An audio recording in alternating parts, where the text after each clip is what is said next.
Welcome back to Copy Hour Fan Facts. Today, we're going to talk about a program na malapit sa puso nating lahat. Walang iba kundi ang Dating Daan. Paano nga ba nag-umpisa ang Dating Daan program?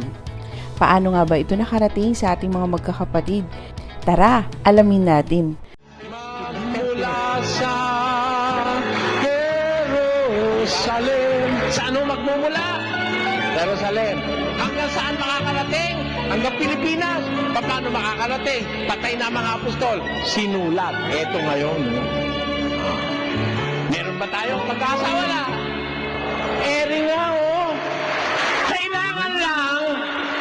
Kailangan lang ang gagawin mo, ang sasabihin mo, ang gagastusin mo, kailangan nakasulat. Amen? The program Ang Dating Daan started in the year 1980. Una itong narinig sa himpapawid sa radio station ng DWWA. Sa una ay 30 minutes lang ang haba ng program, ngunit dahil marami ang nakikinig, nadagdagan ito ng airtime. After a month, sumali naman si Brother Eli sa Genius Family of Don Manolo Fabis sa estasyon ng DZBB, kung saan nakasama niyang iba't ibang pastor ng mga relihiyon. Dahil dito, lalong kumina ang aral na dala-dala ni Brother Eli laban sa aral ng mga bulaang pastor.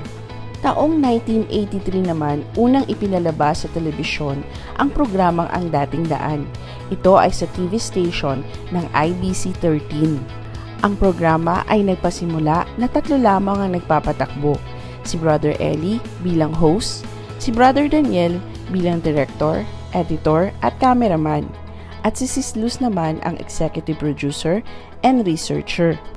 Sa kabila ng mga panghahadlang ng mga kaaway, patuloy na dumami ang mga nakikinig sa programang Ang Dating Daan. Sinundan ito ng mga manonood sa iba't ibang himpilan ng telebisyon, mula sa RJTV 29, SBN 21 at ngayon ay sa UNTV 37.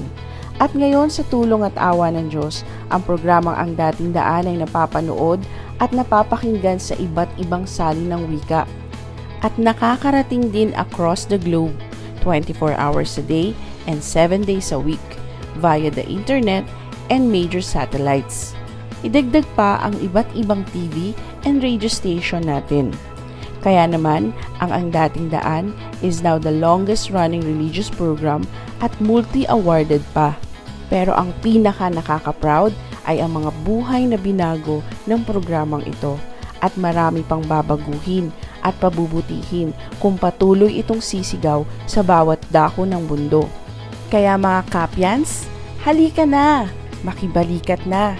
Tulungan natin ang ating programa, maabot pa ang maraming tao na gusto ding magbagong buhay. Kasiyanawa tayo ng Panginoon. Hanggang sa muli, milyong salamat sa Diyos, and to God be the glory.